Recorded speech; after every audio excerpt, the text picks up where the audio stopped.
Saat ku mengangkat wajah, ku berdoa.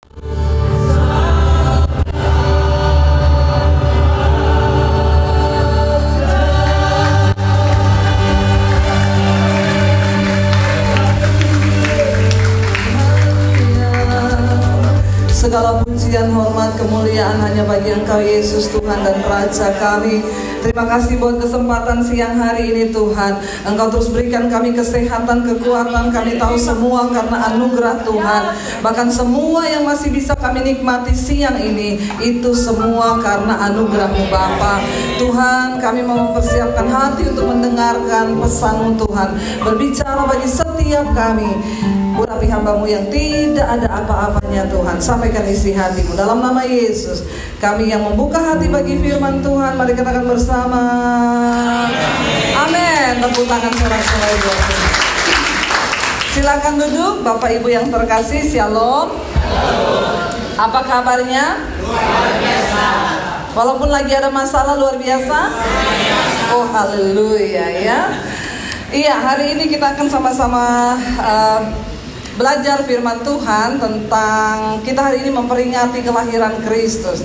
Tapi saya percaya Natal itu bukanlah hanya sekedar peringatan yang setiap tahun kita peringati, kita pesta-pesta, kita makan-makan ya dengan semua kostum-kostum Natal. Tapi hari ini kita mau belajar sama-sama supaya kita mengerti arti dan kelahiran Kristus dalam hati kita dan dalam dunia ini. Katakan amin. Kalau saudara, ini khotbah ini lama atau cepatnya tergantung dari fokus saudara. Kalau saudara tidak fokus, maka saya panjangkan khotbahnya. Amin. Kalau saya lihat banyak yang cerita kanan kiri, maka saya khotbah sampai jam 2. Haleluya. Tapi kalau semua saudara fokus, ya bisa cuma setengah jam aja. Kita deal? Saudara mau yang 2 jam atau yang setengah jam? Malah 2,5 jam Bu. Anda puas, saya lemas. Iya, kita buka sama-sama Alkitab kita dari Injil Matius pasal yang kedua. Ya, di sana judul perikopnya adalah orang-orang Majus dari timur. Ya, kita akan belajar apa pesan Natal bagi kita siang hari ini. Kita baca secara bergantian. Saudara yang bawa Alkitab silakan dibuka, yang tidak bawa boleh buka Alkitab. Ya, Matius pasal yang kedua. Ayat yang pertama saya baca, saudara, yang kedua. Sesudah Yesus dilahirkan di Betlehem di tanah Yudea pada zaman Raja Herodes, datanglah orang-orang Majus dari timur ke Yerusalem. 2.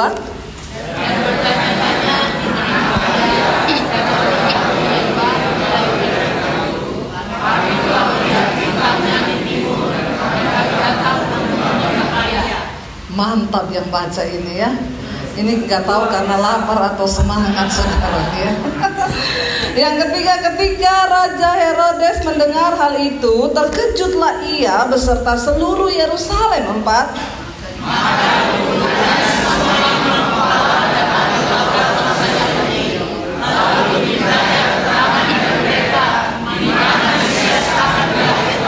Mereka berkata kepadanya, di Betlehem di tanah Yudea, karena demikianlah ada tertulis dalam kitab Nabi. 6.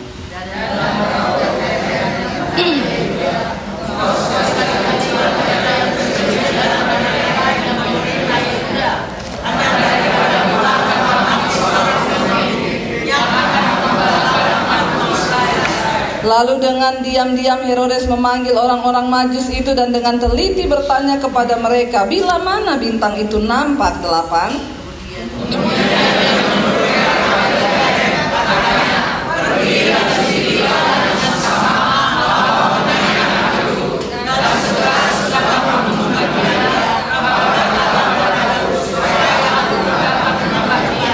Setelah mendengar kata-kata raja itu, berangkatlah mereka dan lihatlah bintang yang mereka lihat di timur itu mendahului mereka hingga tiba dan berhenti di atas tempat di mana anak itu berada. 10.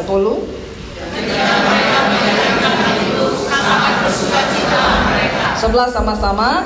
Maka masuklah mereka ke dalam rumah itu dan melihat anak itu bersama dengan Maria ibunya, lalu sujud menyembah dia. Mereka pun membuka tempat harta bendanya dan mempersembahkan persembahan kepadanya, yaitu emas, kemenyan, dan mur. 12 sama-sama. Dan karena diperingatkan dalam mimpi supaya jangan kembali kepada Herodes, maka pulanglah mereka ke negeri yang... Saudara, ada dua tokoh di dalam Alkitab yang akan kita pelajari bagaimana mereka menyambut kelahiran Kristus. Orang Majus itu siapa, saudara? Ya, orang Majus itu di Alkitab dikatakan mereka adalah ahli-ahli perbintangan, yang pasti mereka ini kaum cendekiawan dan bukan orang sembarangan. Mereka orang pintar, orang yang berpengetahuan, dan orang yang berduit. Ya, jadi orang Majus ini digambarkan mereka adalah orang yang berpengetahuan. Ada berapa orang Majus dalam cerita Alkitab? Ada berapa? Yang kenceng ada berapa? 3. Ayatnya di mana? Kalau berbicara tolong pakai data, karena kalau tidak ada datanya itu namanya hoax. Ya, tidak ada jumlah orang Majus ditulis di Alkitab. Tapi kenapa setiap kali drama Natal ditulis ada 3 orang? Orang hanya memperhitungkan sesuai dengan jenis persembahan yang mereka bawa, emas, kemenyan, dan mur. Bertobatlah, jangan bikin ayat sendiri, amin. Jadi saudara tahu sekarang tidak ada jumlah yang ditulis di dalam Alkitab. Lalu orang Majus itu kalau dalam drama-drama Natal Kristen selalu mereka tuh tampil bersama para gembala di kandang domba kan.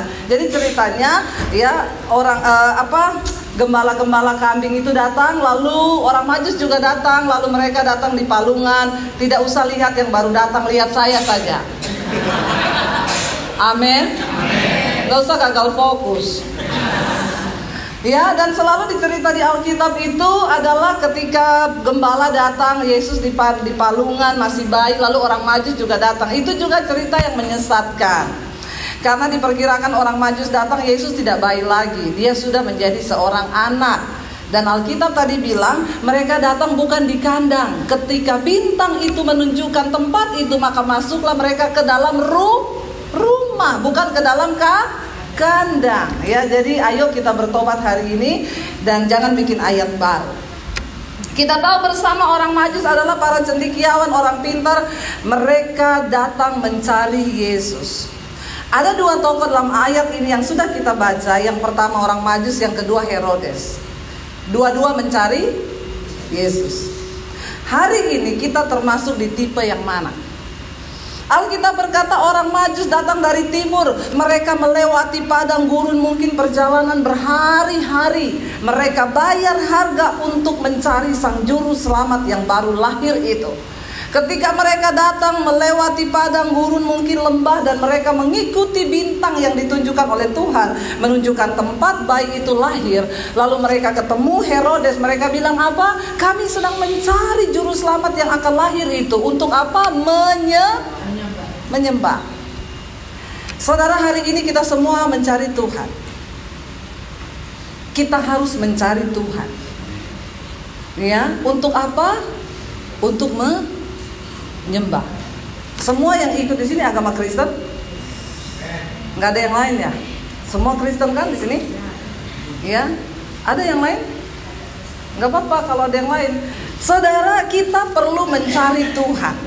Dan saya berbicara untuk kata mencari Tuhan ini bukan hanya orang yang belum mengenal Yesus. Karena banyak orang yang mengaku Kristen padahal tidak mengenal Tuhan. Siapa yang mengenal Tuhan di sini? Angkat tangan. Yang mengenal. Jangan angkat tangan kalau tidak mengenal. Yang tahu Tuhan siapa? Yang tahu. Terus saudara ngapain datang ke sini nih? Ini yang sebelah sini nggak angkat tangan semua loh. Tahu nggak, mengenal juga enggak ya? Aduh, bahaya sekali ini ya. Kalau saya bertanya, angkat tangan saja, dijawab saja. Kalau salah saya tidak hukum, benar juga tidak dapat sepeda. Jadi saudara tolong jawab saja ya. Yang mengenal Tuhan, yang tahu tentang Tuhan. Ya. Yang bingung angkat kaki. Kayaknya banyak yang bingung ini ya. Saudara, kita sebagai orang Kristen jangan cuma tahu tentang Tuhan, Tapi kita harus mencari Dia. Kenapa kita harus mencari Dia? Supaya kita berjumpa dengan Dia secara pribadi dan mengenal. Ya, kita harus masuk sampai pada tahap mengenal. Yang saya dapati hari-hari ini orang Kristen imannya cuma sampai di iman percaya, tapi tidak mengenal Tuhan. Nama saya Debbie Basir. Ada yang sudah mengenal saya? Yang belum kenal, tolong subscribe channel YouTube saya, Debbie Basir TV. Jangan lupa like, share, dan komen. Ya. Saya dulunya Muslim, tapi saya haji. Saya menerima Yesus tahun 95. Tidak pernah terpikir dalam pikiran otak saya untuk percaya Yesus. Kenapa? Papi saya haji, dari kecil sudah diwanti-wanti, tidak boleh berteman dekat sama orang Kristen, apalagi pacaran sama laki-laki Kristen, apalagi kamu menikah sama laki-laki Kristen. Dan itu tertanam dalam benak saya, sampai saya tidak mau dekat-dekat sama cowok Kristen, apalagi jatuh cinta, apalagi menikah. Padahal yang ganteng-ganteng itu cowok Kristen. Gak usah tepuk tangan, giliran gitu aja tepuk tangan.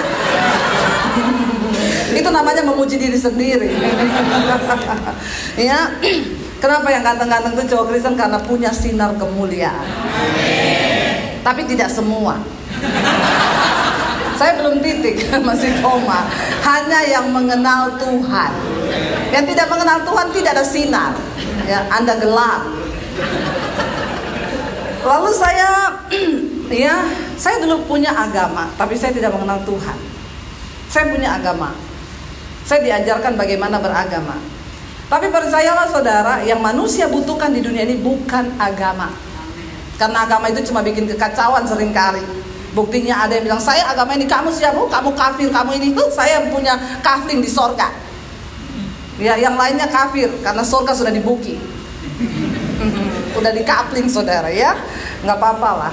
Agama seringkali mengotak-ngotakan manusia. Padahal yang manusia butuhkan itu bukan agama, tetapi Tuhan yang benar. Ada 5 agama di dunia ini. Bukan berarti ada 5 Tuhan duduk jajar-jajar di sorga. Ya, benar nggak saudara? Iya kan? Masa waktu agama Kristen umatnya berdoa, ya Allah bilang, Yesus jawab umatmu lagi doa itu. Ya, giliran yang seberang berdoa, Yesus bilang Allah jawab itu. Enggak saudara ya, cuma ada satu. Saya mau ngomong serius. Kalau cuma ada satu Tuhan, berarti siapa Dia sebenarnya? Ya, lo bener nggak? Saudara jangan buru-buru ngomong Yesus, karena saudara dari kecil sudah mengenal nama Yesus. Tapi dulu saya nggak kenal nama Yesus. Saya mencari siapa Tuhan yang benar. Kenapa? Papi saya itu galak banget saudara, tiap hari main pukul. Saya kalau dipukul biru-biru badan saya, minta ampun pun sampai merayap tidak bakal diampuni. Saya lahir dalam sebuah keluarga yang seperti itu. Mami saya bilang, kamu ngerti aja papi kenapa begitu. Dia punya banyak pegangan ilmu hitam, ya. Salah satu yang sangat mempengaruhi karakternya sampai dia tiap hari marah adalah ketika dia belajar ilmu kebal. Diisi ilmu kebal di tengah malam, tengah laut, malam bulan purnama sama dukun, diisi jam 12 malam. Sejak saat itu tiap hari marah, tiap hari ngamuk. Orang Kristen yang tiap hari marah-marah itu pasti ada ilmu kebal. Anda harus didoakan pelepasan. Amin. Jangan marah-marah ya. Hidup ini singkat, amin. Ya. Untuk apa sih kita ini ada dalam dunia? Ya. Lalu saudara, akhirnya saya mencoba mencari cara bagaimana saya stres, saya tidak mengerti dan tidak mengenal siapa Tuhan yang benar. Di dalam pencaharian saya akan hidup, akan arti hidup saya stres. Lalu saya ke diskotik, saya dugem, saya melakukan semua dosa yang kelihatannya enak bagi daging, tetapi pada akhirnya membawa kita kepada kebinasaan. Jangan hidup di dalam dosa. Orang yang paling bahagia di dunia ini bukan orang kaya, tapi orang yang hidup dalam kekudusan. Amin. Ya, ada banyak orang itu sering ini lihat orang kaya, enak banget ya orang kaya ya. Belum tentu saudara. Ya, kita mikirin 1 juta, cekot-cekot otak kita.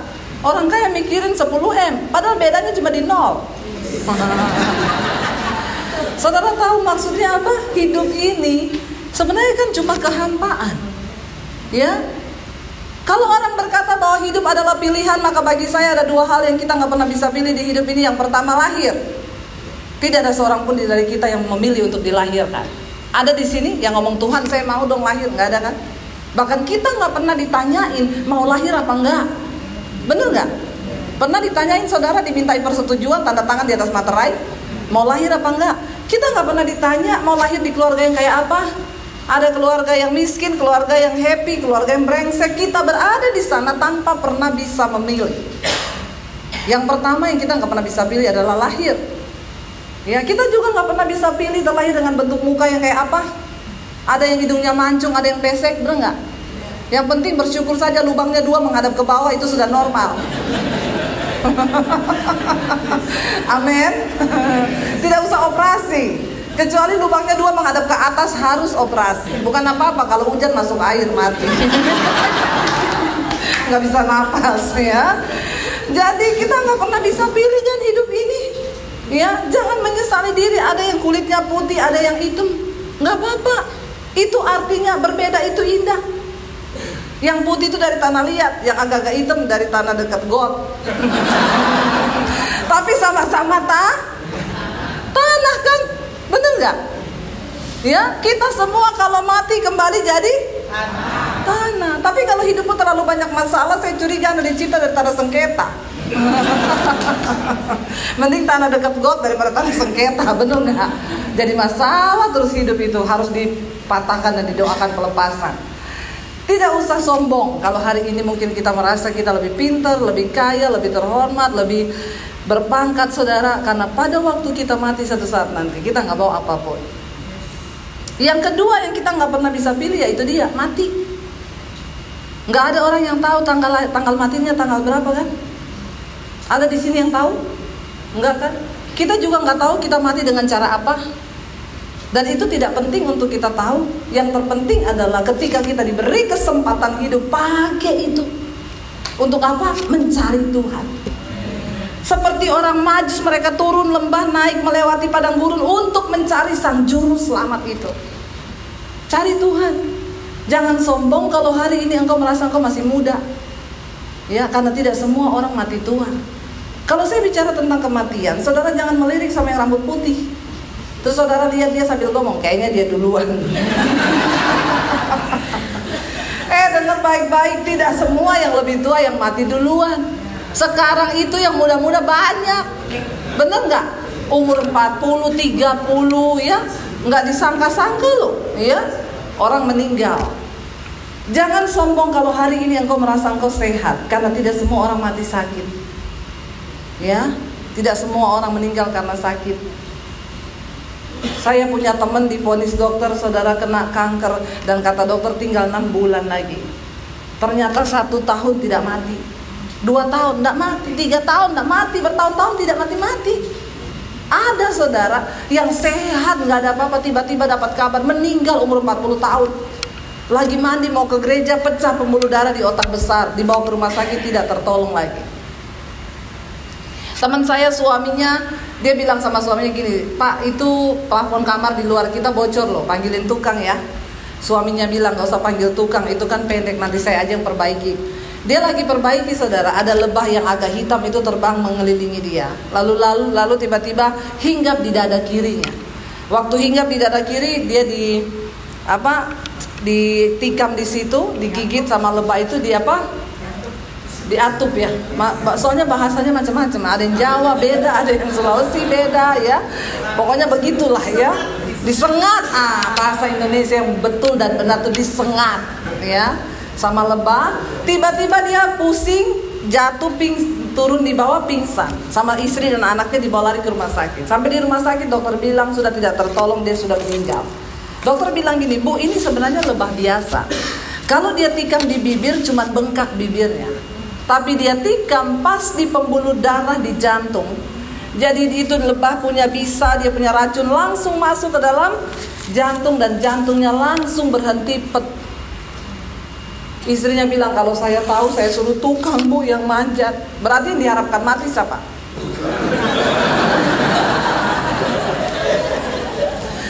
Ya, saya bilang kalau yang panjat tukang ceritanya berubah.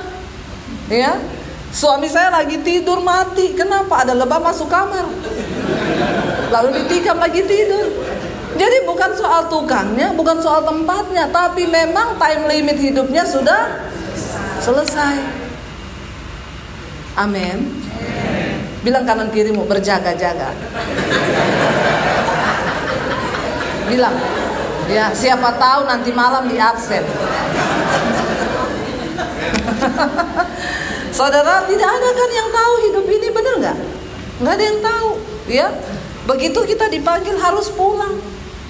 Kenapa kematian itu menjadi sesuatu yang misteri?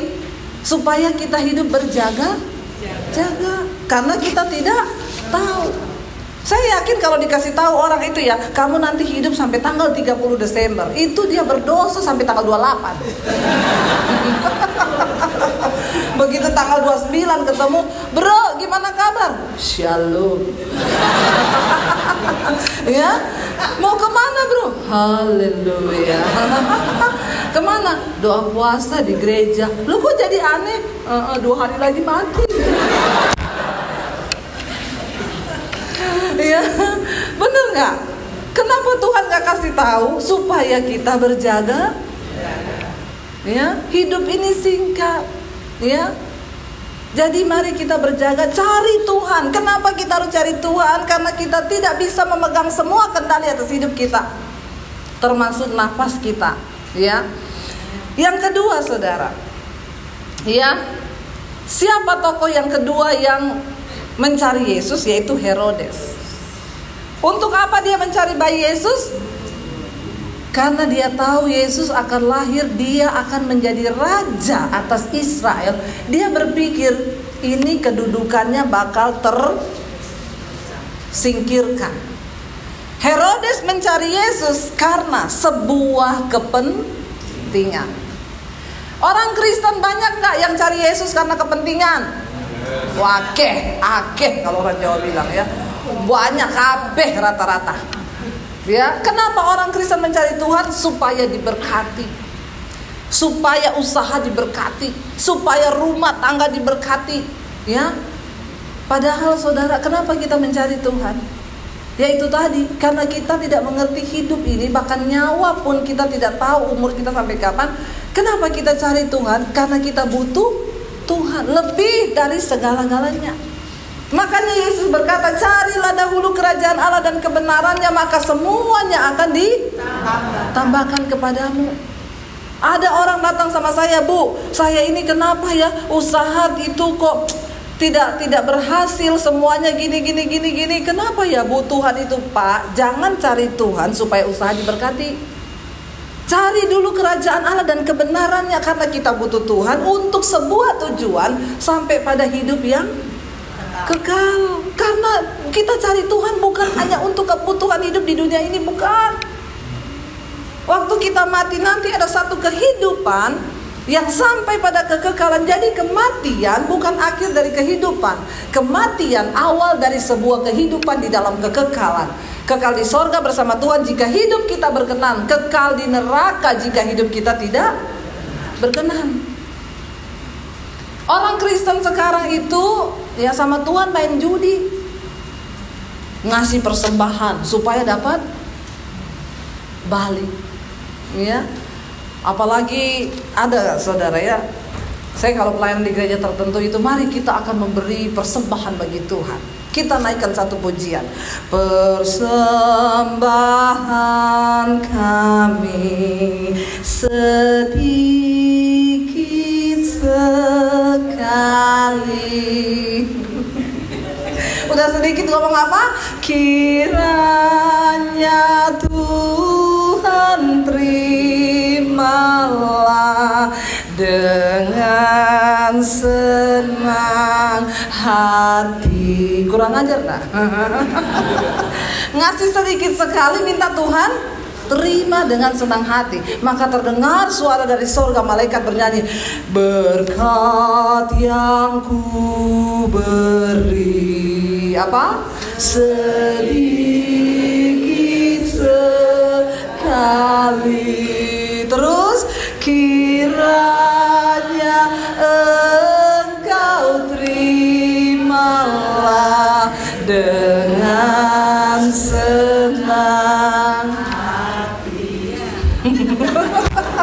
Bertobat enggak? Apa persembahan terbaik yang bisa kita berikan bagi Tuhan? Tidak ada lain, adalah hidup yang berkenan. Itu semua yang kita punya. Karena Tuhan tidak tertarik, tidak begitu tertarik dengan uangmu. Enggak tertarik sama uangmu. Dia kaya, dia maha kaya. Ya. Tapi banyak orang Kristen sekarang gagal fokus, datang ke gereja ngasih duit supaya balik. Apalagi kalau pendeta bilang engkau memberi, balik 1000 kali lipat. Langsung amin. Wih. Ya. Anda gagal fokus. Kenapa kita mencari Tuhan? Ya, bukan karena supaya Tuhan balas berlipat-lipat kali ganda, bukan. Ya, kita datang mencari Tuhan supaya hidup kita berkenan. Ya, kita mempersembahkan persembahan yang hidup. Roma 12 ayat 1 dan 2 berkata, janganlah engkau menjadi serupa dengan dunia ini, tapi berubahlah oleh pembaruan budimu, supaya engkau bisa membedakan mana kehendak Bapa, apa yang berkenan kepada Allah, yang baik dan yang sempurna. Persembahkan tubuhmu yang hidup, yang kudus dan berkenan kepada Allah. Kita disuruh mempersembahkan tubuh yang hidup, bukan tubuh yang mati. Kalau udah mati di peti gak bisa lagi. Ada orang, saudara, taruh Alkitab dalam peti orang mati. Dia kira itu orang mati masih bisa baca Alkitab. Jangan taruh peti, jangan taruh Alkitab di dalam peti orang mati. Ya, saudara, nanti dimarahin sama LAI loh, Lembaga Alkitab Indonesia. Karena Alkitab itu untuk orang hidup. Kalau sudah mati mana bisa baca. Amin. Ayo, siapa yang baca Alkitab tiap hari? Ya, yang tidak, bertobat saja, tidak usah katakan. Ya, kenapa saudara kita perlu cari Tuhan? Cari Tuhan itu, ada seorang bapak, kemarin saya pelayanan naik Grab, saudara. Lalu di dalam Grab saya kan nyanyi-nyanyi kan, ya. Pertolonganmu begitu ajaib, kau telah memikat hatiku. Sopir Grabnya bilang gini, ibu Kristen? Saya balas, iya pak. Tapi kok namanya Basir? Saya bilang, ya saya bilang itu pertanyaan bagus pak. Lalu saya bersaksi sama dia, saudara. Dia penasaran, dia tanya terus bu. Lalu saya bersaksi sama dia, saya bilang, Pak nanti sebelum turun kolekte ya. Enggak ya saudara, jangan mata duita. Lalu saya bersaksi ya, lalu dia tanya begini di dalam mobil, Bu, saya mau tanya ya Bu, kenapa ya orang itu kalau bertobat dari seberang itu kok sungguh-sungguh ya sama Tuhan ya? Kan saya cerita sama dia, saya mau dibunuh sama papi saya Pak. Waktu itu saya diancam mau dibunuh, akhirnya saya diusir dari keluarga saya disuruh memilih antara keluarga atau Yesus. Lalu ketika saya diusir, papi saya bilang, kalau kamu tetap Kristen percaya Yesus, angkat kaki dari rumah ini dan jangan bawa apa-apa termasuk ijazah. Saya mau lihat Yesus kasih makan kamu pakai apa. Saya keluar dari rumah tanpa bawa ijazah, tahun 96. Saya pernah mengalami hidup tanpa uang 1 sen pun, tanpa satu orang pun yang bisa menjadi sandaran buat hidup saya. Jadi kalau ada orang Kristen yang konseling sama saya ngomong saya tersiksa gak punya uang, saya pernah merasakan. Gak usah alay lebay. Amin.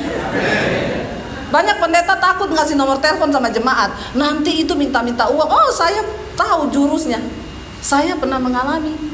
Tapi saya nggak pernah datang-datang ke gereja minta-minta uang sama orang dan ngomong saya dari Kristen nggak bisa makan minta uang dong. Nggak ada dalam kamus saya. Kalau engkau punya Tuhan, maka Tuhan akan bertindak bagimu sesuai dengan iman. Ada jemaat datang, Bu Debi, ibu kan semalam khotbah di gereja saya Bu. Iya. Waktu ibu lagi khotbah itu saya dengar suara Tuhan Bu. Apa? Tuhan bilang minta uang ke Bu Debi. Minta uang ke Bu Debi. Saya tanya dia, emang kenapa? Saya ini kan Bu ada pinjam uangnya orang 6 juta. Nah besok itu harus diganti. Saya nggak tahu mau kemana Bu. Tadi malam ibu khotbah saya datang, jelas Tuhan bicara Bu. Saya bilang, oh makanya pas saya pulang itu di luar gereja saya dengar suara Tuhan di pintu. Oh iya Bu, Tuhan ngomong apa? Tuhan bilang jangan dikasih.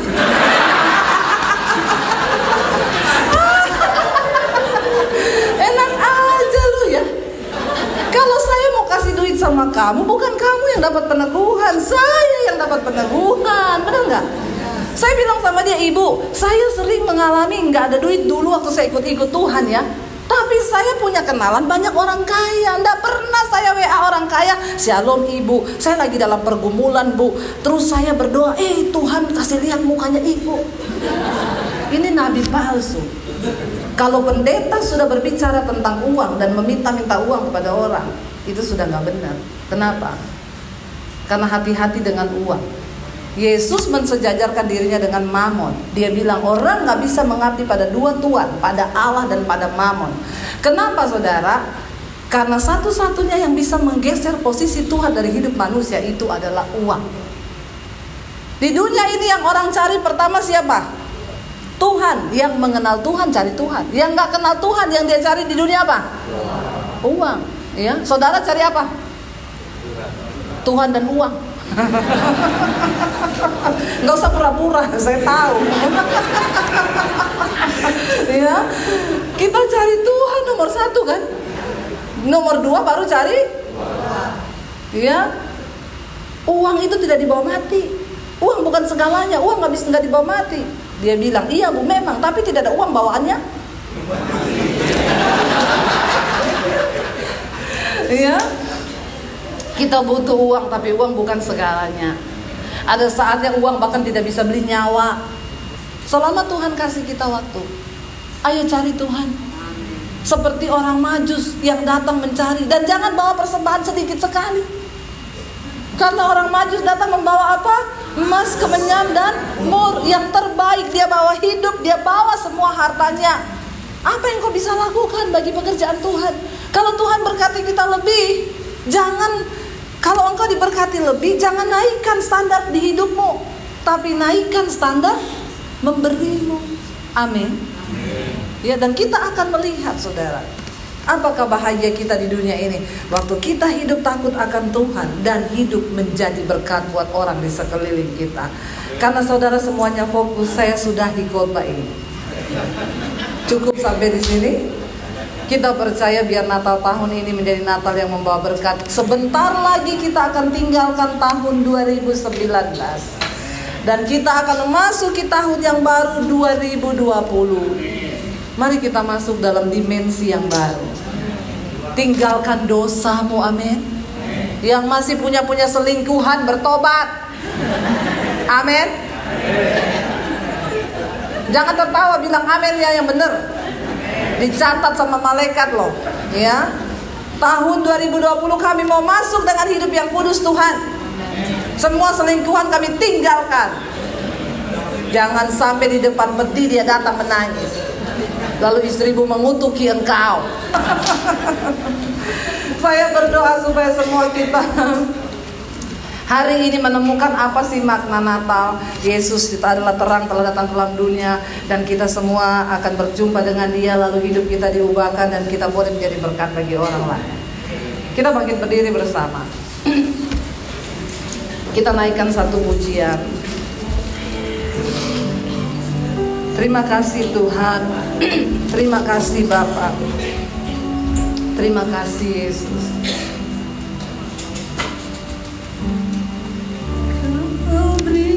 Yang ku pinta saat ku mencari, ku mendapatkan. Ku ketuk pintumu dan kau bukakan. Sebab kau Bapa-Ku, Bapa yang kekal.